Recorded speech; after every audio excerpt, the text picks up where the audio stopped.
नव नव भक्ति संगीतक आनंद लेबक लेल हमर यूट्यूब चैनल मैथिली भक्ति संगीत के लाल बटन दबा के सब्सक्राइब करू आहे घंटी के निशान के जरूर दबाओ। या बैसाला रानी है सुलोचा ना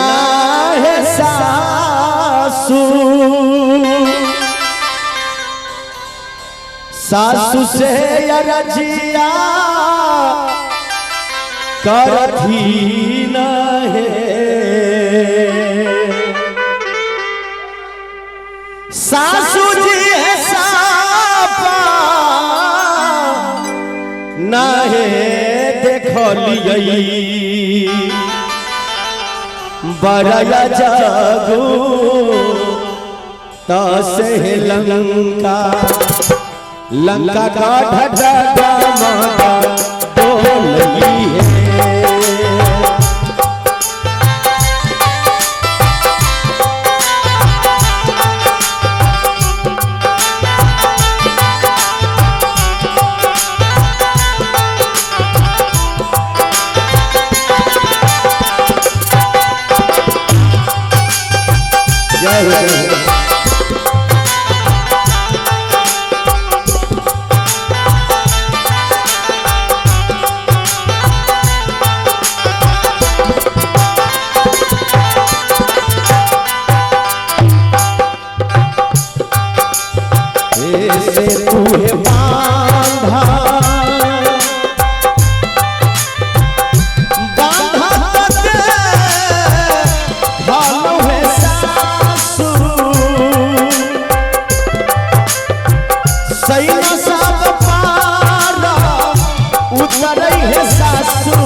सासू जी है दूरा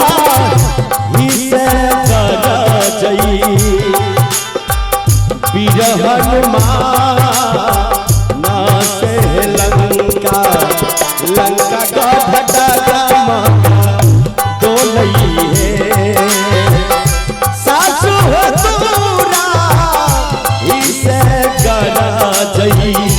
बिरहन ना से लंका लंका का भटा बोली है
सामरिए का गोर लागे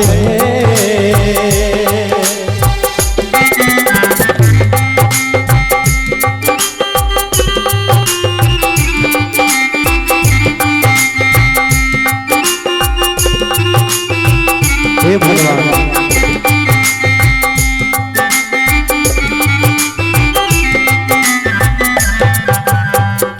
अवधन गरिया से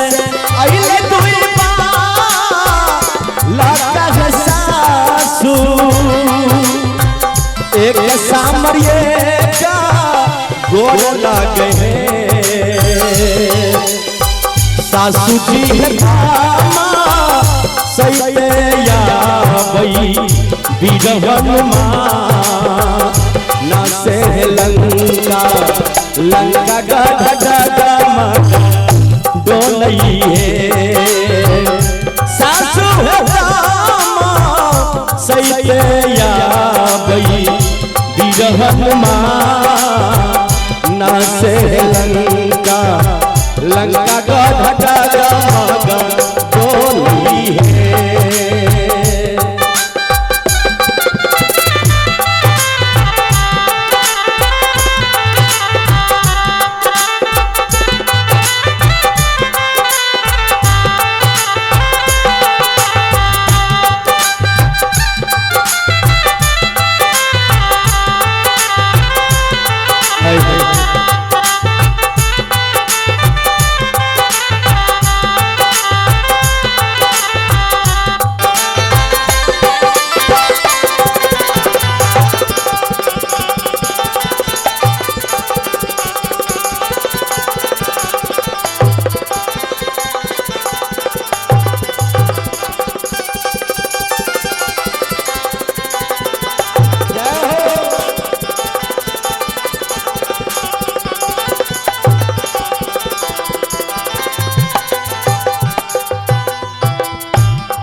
रानी सुलोचना के चतिन रहे सासू माँ होते पराता युद्ध होते भारी है सासू स्वामी हमर मारला जैतै बला मुआ पिया हमर मारला जैतै सजना राजा हमर मारो जैतै नहीं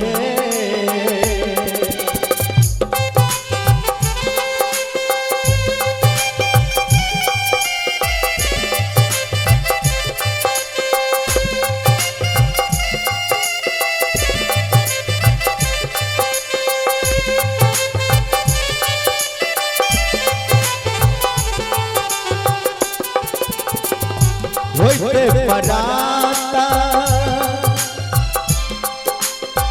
युद्ध होते भारी है सासू स्वामी हमर मारल जैतै बला मुआ पिया हमर मारल जैतै नहीं सासू जी है राजा करतई है राजा राजा भी सन से है लंका लंका गढ़ डोलई है सासू है राजा करतई है राजा राजा भी सन से है लंका लंका गढ़ डोलई है।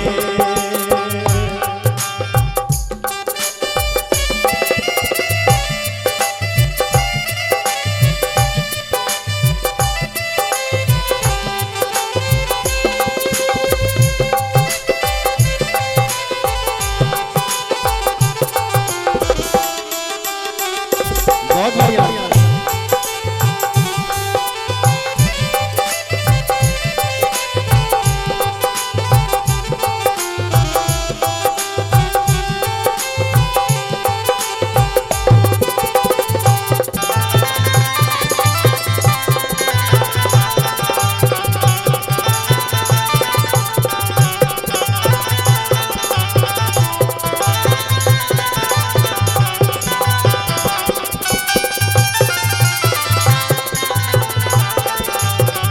जय हो।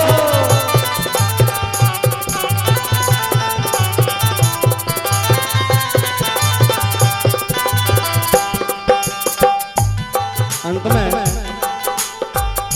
तुलसीदास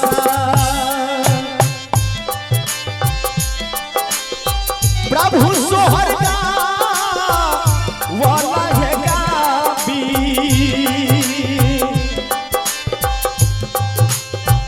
गाबी के सुना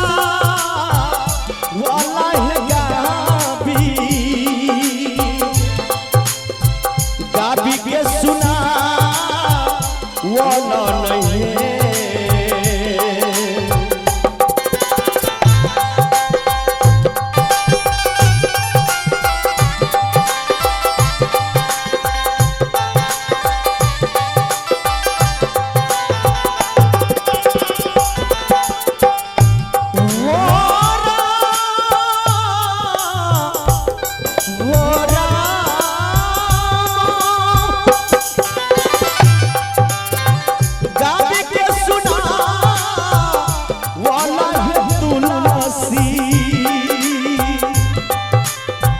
गाबी के सुना वाला है तुलसी, गाबी के सुना वाला नहीं। एक बार सब आदमी ताली देवे दोनों हाथ उठा के सब गोटा जल्ला नार साहे भैया लियो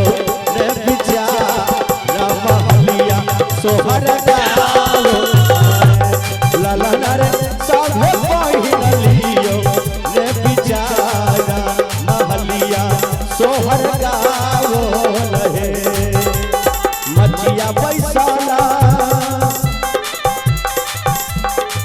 रानी है सुलोचना सासु से रजिया करे रनिया सासु से रजिया करे सासु जी